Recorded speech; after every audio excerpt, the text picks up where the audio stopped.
All right, everyone, welcome back to another button tutorial video. I've done a button tutorial on the 2025 Toyota Corolla. Now we're going to do it on the 2026.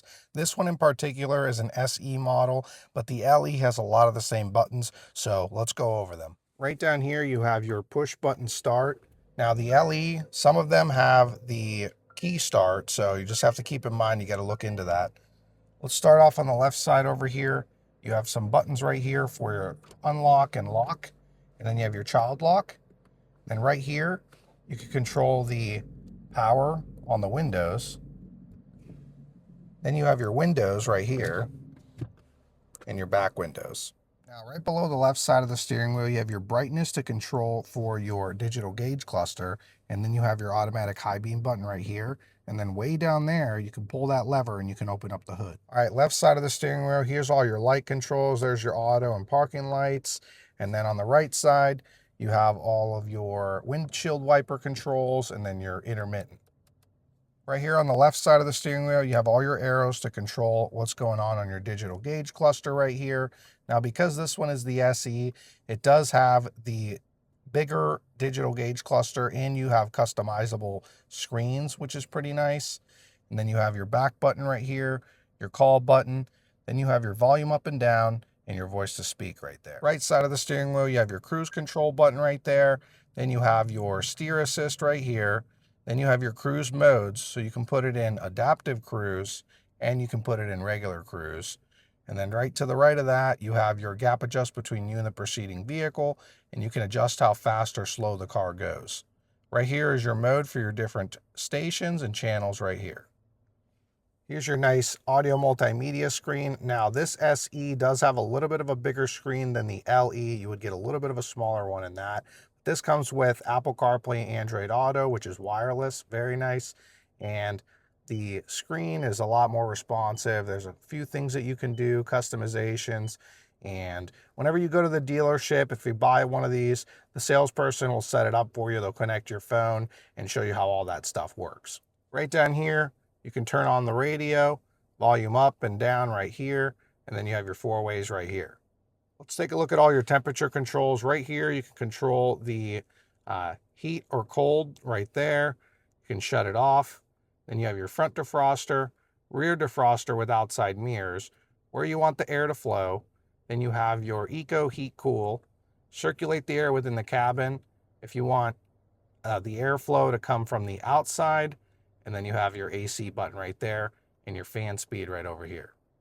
Now right down here, this one comes with a wireless charger. To turn it on, you just push this button and it's active. The LE would not have that.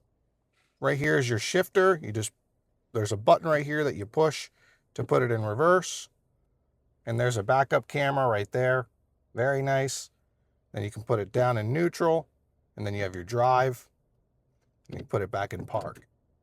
Now you also have this drive mode right here. What this does is when you push this up and down on your screen, it'll show you what mode you're in. So you can put it in sport, you can put it in normal, or you can put it in eco.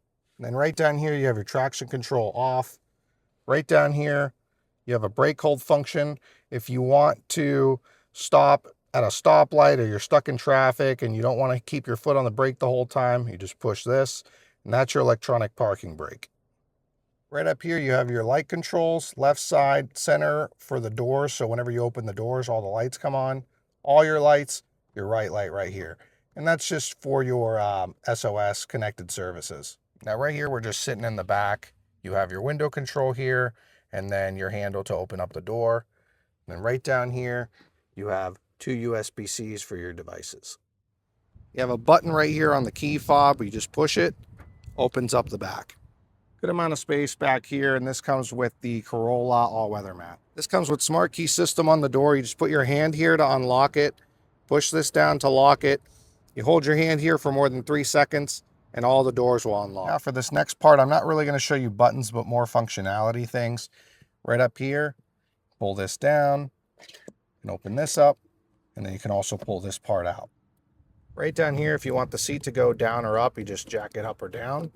And then right here, the back part of the seat will come forward and back. Now below where you're sitting down, you can pull this back to open up the trunk, and you pull this up to open up the gas. Right here, you can adjust your steering wheel, however you'd like. In the back, you can pull this down and you have 2 cup holders for your passengers. Then right down here for your kids, you just pull these out and you can hook up the car seats. Now to pull the seats down, there's a button right here you push, and then the seat will come down. And one last thing, on the key fob, you have your unlock button and your lock button right here. Thank you so much for watching. And again, this is one of those quick tutorial videos. I do a lot of these. If you want more detailed videos, there's other videos out there where they go over everything on the infotainment screen, everything on the digital gauge cluster, and just cover things a little bit more. But for the sake of my channel, I usually do a lot of basic button tutorials just so you can get a general idea of what the vehicle is like. And if you like these kind of videos, make sure to hit that subscribe button so you don't miss the next video.